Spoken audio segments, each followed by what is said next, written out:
দেখো আমি আজকে লাল ছোট ছোট আলু ভাজা করব।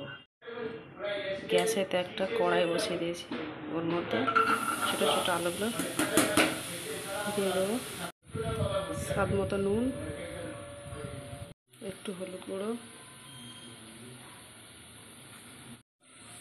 অর্ধেকটা ডুবিয়ে জল দেবো, পুরোটা ভিজিয়ে দেবো না। তারপরে নুন হলুদটা ভালো করে নেড়ে দিয়ে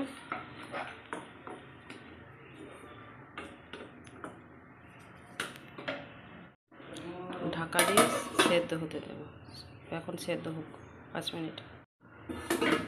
5 মিনিট পর ঢাকা খুলে দেখলাম, দেখো জলটাও কমে গেছে। এমনভাবে জল দিতে হবে জলটাও কমে যাবে, আবার আলুটাও সেদ্ধ হয়ে যাবে, সেরকমভাবে জল দেবে।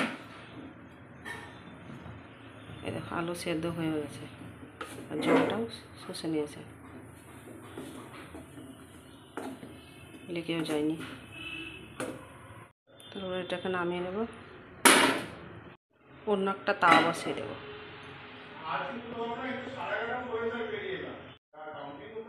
তারপর একটু সর্ষের তেল দেব। এখানে সর্ষের তেল দিতে হবে, অন্য তেল দিলে ভালো লাগবে না খেতে। তারপর তেলেতে শুকনো লঙ্কাগুলো দিয়ে দেবো। লঙ্কাটা একটু নেড়ে ছেড়ে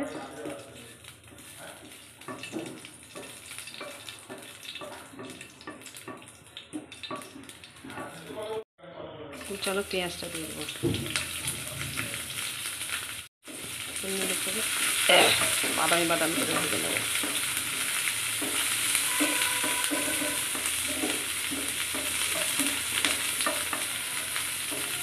পেঁয়াজটা এরকম লাল লাল ভাজা হয়ে যাবে, তখন আলুটা এর মধ্যে দিয়ে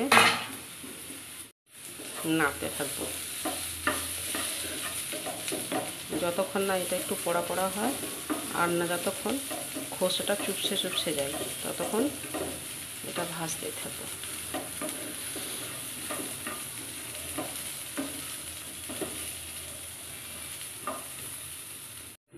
দেখো সুন্দর ভাজা হয়ে গিয়েছে, দেখতেও সুন্দর লাগছে। আমার ভাজাও হয়ে গেছে। যদি কারো ভাজাটা দেখতে ভালো লাগে তো একটু লাইক, কমেন্ট ও সাবস্ক্রাইব করে দেবেন ভিডিওটা দেখার জন্য। Thank you.